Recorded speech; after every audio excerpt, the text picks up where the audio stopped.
এই ভিডিওতে আপনারা দেখতে পারবেন কুষ্টিয়া কোর্ট স্টেশন হতে কক্সবাজার রেলওয়ে স্টেশন, কক্সবাজার বিমানবন্দর সহ সীতাকুণ্ডুর দর্শনীয় স্থানসমূহ, সাথে কক্সবাজার সমুদ্র সৈকত এবং এর আশেপাশে অবস্থিত 5টি দর্শনীয় স্থানসমূহ। তো দেরি না করে চলেন শুরু করি এবারের ভ্রমণের ভিডিও।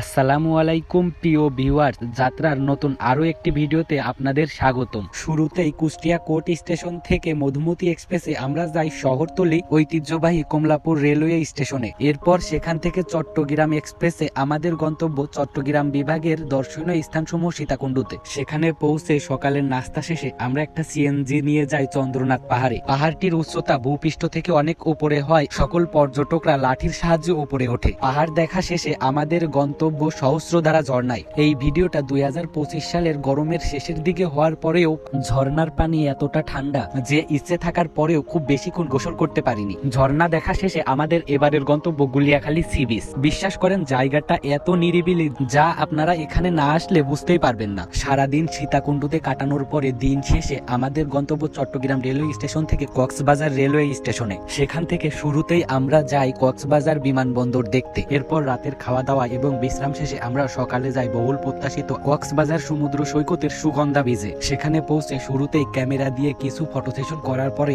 আমরা উপভোগ করতে শুরু করি সমুদ্র সৈকতের আসল সৌন্দর্য। সত্যি জায়গাটা এত উপভোগযোগ্য যা ভ্রমণকারীরা বাংলাদেশের অন্য কোথাও গেলে পাবেন না। দুর্ভাগ্যবশত এবারের ভ্রমণে আমার সাথে একটি দুঃখজনক ঘটনা ঘটে। সমুদ্র সৈকতে থাকাকালীন আমার হাত থেকে একটি ফোন পড়ে যায় পানিতে। অনেকক্ষণ খোঁজাখুঁজির পরে আল্লাহর অশেষ রহমতে কোনো একটি ভাই সেই ফোনটি খুঁজে পাই এবং আমাদেরকে দেয়। ফোনটি হাতে পাওয়ার পরে ভ্রমণের আনন্দ দ্বিগুণ বেড়ে যায় আমাদের মাঝে। আসলে এই জায়গাটি এত উপভোগযোগ্য যে পৃথিবীর সকল দুঃখ ভুলতে বাধ্য এখানে আসার পরে। সেখানে আমরা সকাল থেকে দুপুর পর্যন্ত গোসল করার পরেও আমাদের একটিবারের জন্যও মনে হয়নি এবার আমাদের ওঠা দরকার। সময় স্বল্পতা থাকার কারণে কি আর করার, বাধ্য হয়ে উঠতে হয় এবং পরবর্তীতে আমরা যাই পাশেই অবস্থিত হিমছড়ি পাহাড়ে। পাহাড় দেখা শেষে আমাদের পরবর্তী গন্তব্য ইনানি সি বিচ। সেখান থেকে পাশেই অবস্থিত ঝাউবন হয় আমাদের পরবর্তী গন্তব্য। পর্যটক এরিয়ায় এত নিরিবিলি একটা ঝাউবন যা ভেতর থেকে না দেখলে বোঝা যায় না। এরপর আমাদের শেষ গন্তব্য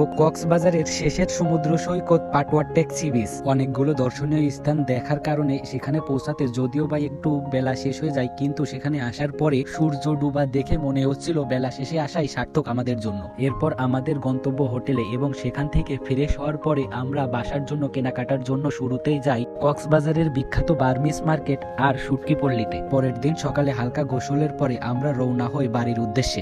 আজকের ভিডিওটা এ পর্যন্তই। পরবর্তীতে নতুন আরো একটি ভিডিওতে আপনাদের সাথে দেখা হবে। সেই পর্যন্ত সকলেই সুস্থ থাকবেন, ভালো থাকবেন।